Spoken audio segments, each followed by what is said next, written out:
Hi, Dave and Tim here for another single malt review, and we're venturing again today into blended whisky territory. Yes, indeed. It's another one of the really, really big ones in terms of ubiquitous brands. It's Chivas Regal 12-year-old, another whisky which just about everybody on earth who's into their whisky is probably deeply, or at least a little bit, familiar with. And depending on how you consider your whiskies, I think you'd have to say Chivas 12, probably the biggest normal, and I'll get into why it's normal, 12-year-old blend on the market. Of course, Johnny Walker Black Label, as they will tell you, is the biggest selling 12-year-old deluxe Scotch whisky out there. But that, if you're down the whisky hole like we are, you'd call that a peated blend. That's a distinctly peated blend. That's not a completely normal, standard blended whisky. This one is. This one is very much middle of the road, though there will be a tiny, tiny, tiny quantity of whisky that's been peated in there. It's not a dominant flavour like it is in Johnny Walker's 12-year-old. This one is much more Speyside in terms of its character. Well, I must confess, I have had very little to possibly almost no Chivas Regal whisky in my time. It is one I've just bypassed for one reason or another, more or less, over the years. Well, it's been around for a very long time. It's remained quite unchanged for a long time, although the 18 has that's prone to a bit more flux in terms of how it's put together. The 12, as far as I know, and as far as I've tasted it, because I've kept reasonably current with it, because I do quite like it as a 12-year-old blended whisky. It has its purposes. That's remained fairly static. And the heart malt in there, if you're familiar with that term, that's the one that's the central flavour profile amongst which all the other distilleries and grain whiskies are sort of built around, is Strathisla, tenuously claiming to be the oldest operating, or the oldest licensed, we should say, Scotch whisky distillery in the world, or indeed Scotland. But in terms of age of licenses, that's undoubtedly true because they're a legal thing. In terms of distilleries that were operating pre-license, it's probably not the oldest, but it can make the claim to be the oldest legal one at any rate. And what it is a very, very gentle, very, very typical Speyside whisky. And so that's really what we're looking at when we're looking at Chivas 12.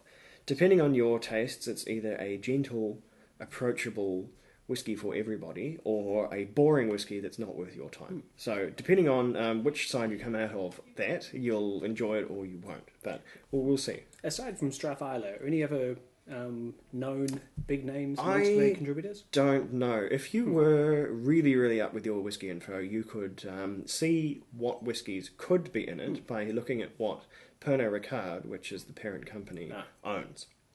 You could see the sort of orchestra that they have to conduct to put whiskies in here, and you could make your deductions thusly. As far as I know, I only know about the key malt, which is Strathisla, and everything else you could fill us in if you know. I'm not that deep in the hole as far as knowledge of Pernod Ricard's brands.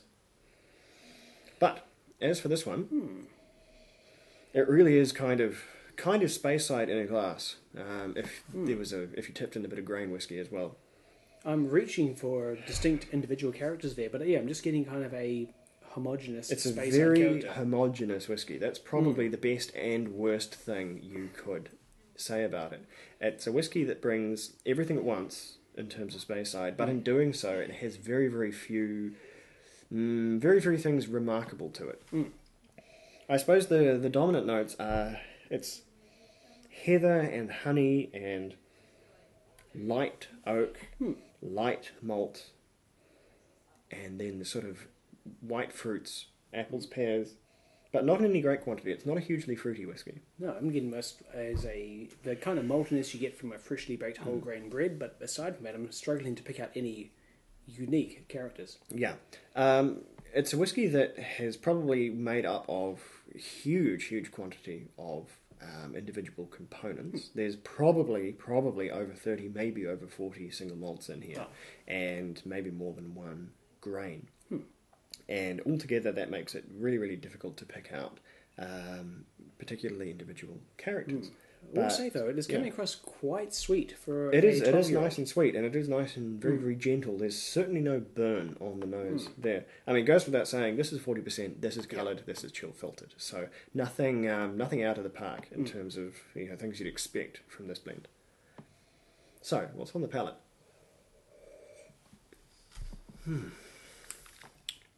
Right, that's very sweet and fruity and syrupy, more than I was expecting. It's sweet. It's quite fresh.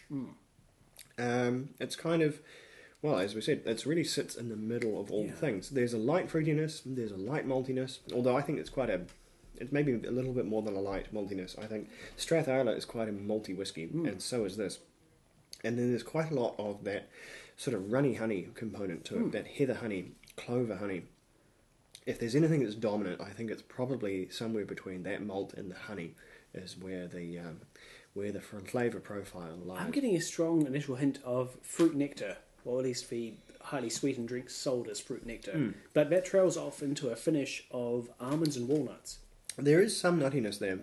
The walnuts, I'm having a slightly harder time grasping, but certainly sweet fresh almonds. Maybe there is a slight sort of, they're more, because I know what you mean by walnuts, that sort of, they're nutty, but they're a bit tannic at the same time. And there is a little bit of tannic quality to this, but really only very, very little. There's maybe a little bit of, like a medium tea in there. This is a hint of a kind of a slightly tacky honey stickiness, which is more than I'd expect for a filtered and 40% whiskey. That's, surprisingly good sort of heft to the mouthfeel. It's not an insipid whiskey by any means. It's, to call it approachable and to call it homogeneous is not to say that it's weak, and it's not to say that it's characterless. It's just a very nebulous character. It really encompasses all the things you might find in Speyside without really ringing out of any one particular thing, which is really what blends are for. And so you'd have to say it's a pretty well put together blend. It's probably kind of a masterwork of blending that you can make something so typical of Speyside, but not typical of anything else. Not typical of any of the singular components that are in it. Nothing dominates, nothing takes control, and there's no real one thing you can call it. If you want to get a bit abstract, you could say it's taking the idea of a well-rounded whiskey and run of it to its full extent. It's so well-rounded, it is basically a globe. It is a perfectly spherical whiskey with no standout topographical features. Yeah. And in terms of popularity, this is a whiskey they have rounded into a globe and soundly dunked through the net. It's a hugely popular whiskey the world over. And I think the 18 particularly is slowly gaining popularity as a pretty ripping blended 18-year-old. I've always been a fan of it, and I think people sort of in the malt whiskey scene have always sort of known it's something a wee bit more interesting. That's when it starts to get a wee bit peaty and a wee bit beguiling and weird, and also a wee bit expensive, so I don't have one on hand at the moment. But 12-year-old will turn up on special practically every day of the week because there is such a saturation of it in the market. So this can be attained very, very cheaply. It's got parity with, almost said black bottle there. It is a black bottle, but it's Johnny Walker 12-year-old. A very different whiskey than black bottle. Sort of price parity with that one. And it really just depends what's on special that day. But as I say, 12-year-old, that is an example of a whiskey that has not taken over, but has a distinct theme, and that theme is peat when you're dealing with a Johnny Walker version of their 12-year-old. This has no such thing. This is, now what's a good word that I'd use? Seamless. It is a whiskey seamlessly transitioning through the whole kaleidoscope of Speyside flavours, be it malt, honey, herbaceous, spice, nuts. And it gets from one end to the other without skipping a beat. Yeah, there's a proper Speyside melting pot of a whiskey. Even with that significant grain component there, it doesn't overpower or stand apart from the rest in the way it would in other blended whiskies. That's what really sets this apart. That homogeneity works in its favour there because it doesn't really set itself out as being a blended whiskey. Yeah. So, depending on whether you're approaching it sort of cynically or from someone who enjoyed it, you could call it homogeneous, boring, characterless, or you could call it seamless, consummate and complete. God, they should hire me. Let's put that on the website. It is one. Yeah. It is friendly to everyone. It doesn't have its own particular standout personality, but that means, though, no one's going to particularly hate this. It's not going to rankle anyone in particular. It's not going to be like a cheese grater to the taste buds for any one person. It is one that is going to be open. Anyone who wants to enjoy a bit of whiskey, they're going to enjoy this. And of all whiskies, it's the one that I would recommend for introducing someone to Scotch. If someone's never ever tried Scotch whiskey and you want to give them something that is good, will keep them coming back, and isn't going to scare them off, then this is a really, really good starting point. If someone is so new that they're just giving them a single malt might be risking too much, they might, if they think you're going to run for the hills and go back to drinking vodka cruises, then if single malt's just too dangerous. This is the blend, because this is... I don't think there's a person on earth who couldn't enjoy this one. It's just so easy to enjoy. So I would give someone this and an ice cube, and I just challenge anybody to dislike this whiskey. I think it's for fans and newbies alike, this one. And I think it's really, really very good.